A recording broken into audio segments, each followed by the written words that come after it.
Buenas tardes. Dando paso a la última jornada del trabajo del curso de Filosofía del Arte, me dispongo a hacer este breve video.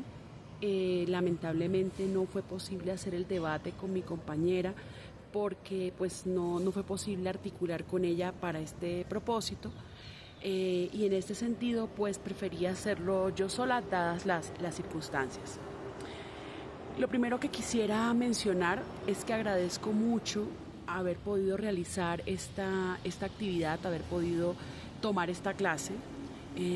Siempre que tomo una clase de filosofía yo no las puedo tomar tantas al tiempo, tantas materias al tiempo, pues porque trabajo y mi trabajo es muy demandante.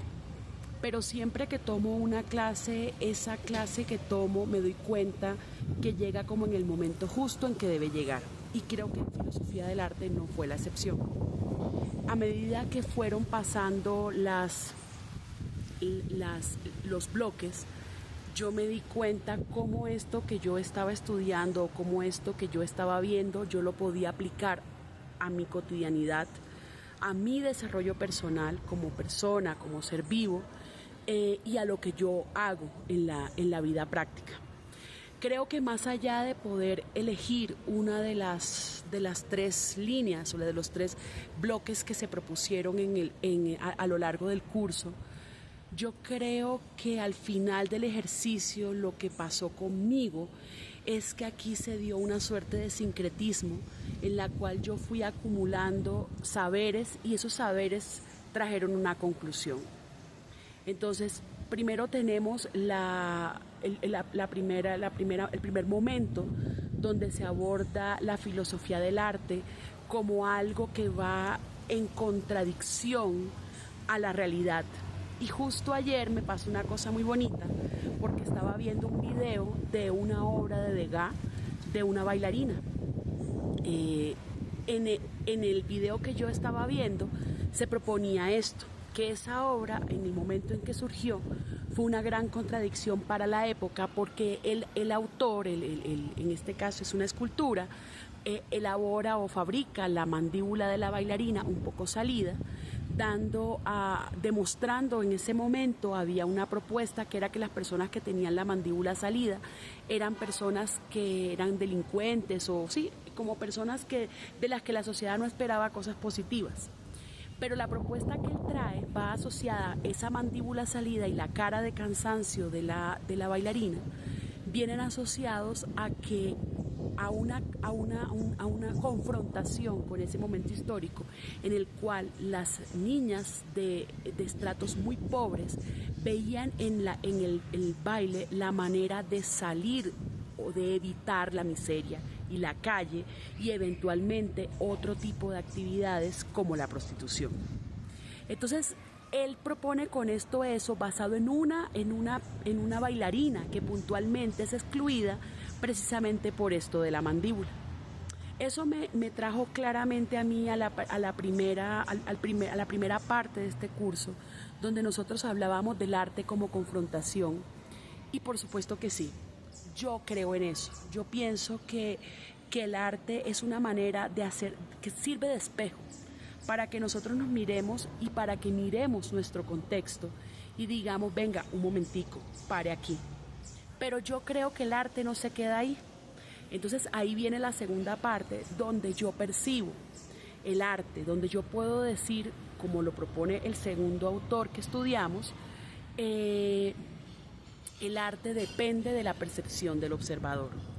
Creo que esto se vuelve un poco un juego como del conocimiento científico, en el cual hay un sujeto que observa y un objeto observado. En este caso, yo lo pensé mucho, lo reflexioné mucho en ese punto, y lo mencioné de hecho en alguna de las partes de los trabajos, que hasta ese momento yo había entendido o había pensado el arte como algo bello. Pero después, y me parece que claramente es muy evidente en obras como por ejemplo la del Bosco, donde es arte también aquello que es grotesco. Y pienso que esto guarda mucha relación con los contenidos inconscientes de la persona, y de ahí la relación tan estrecha entre contenidos inconscientes y arte, porque si nosotros lo miramos, eso que eventualmente puede ser grotesco, puede ser la base para algo más. Entonces creo que ahí comienza a cobrar sentido el segundo bloque del curso, el segundo momento del curso, donde comenzamos a hablar y comenzamos a observar y a mencionar la percepción del sujeto que observa frente al objeto que es observado.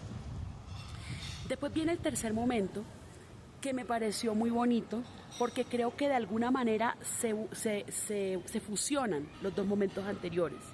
Y cuando se habla, por ejemplo, el tema que yo abordé, que es el tema de la Comuna 13, de la Comuna de Medellín, de las comunas de Medellín, miércoles, ahí es súper evidente, lo mismo que con las mujeres de Mapiripán. El arte se convierte en aquello que nos permite decir lo que somos incapaces de decir, y creo que ahí volvemos al primer punto. Y traigo de vuelta la escultura de Degas para poder hacer como ejemplificar esto. Él no podía decir en ese momento, quizás, venga, ustedes como sociedad están siendo agresivos con estas mujeres que vienen de sustracciones muy pobres, que no tienen las facciones que ustedes consideran y por eso las están marginando. Él no podía eventualmente decir eso con palabras, lo mismo que las mujeres de Mapiripán no podían decir con palabras o no pueden decir con palabras lo que están sintiendo, lo mismo que las personas que sufrieron la violencia en la Comuna 13 no lo pueden hacer. ¿Cómo lo hacen? Lo hacen a través de un lenguaje, porque el arte es un lenguaje sin letras, un lenguaje sin oraciones, un lenguaje que nos permite ir directamente a la parte más honda. Y ahí creo que es la conexión muy puntual con lo grotesco, poder abordar lo grotesco de cada uno de nosotros, quizás sin el juicio de valor que nosotros podemos hacer al respecto, sin entrar a enjuiciar, entrar a cuestionar, tratar más bien de entender y de trascender esas situaciones dolorosas, tristes, pero reales. Entonces agradezco mucho el curso, agradezco mucho la oportunidad de haber podido estudiar estos autores y bueno, me llevo muchas cosas para continuar, porque el conocimiento siempre necesariamente es una hilación.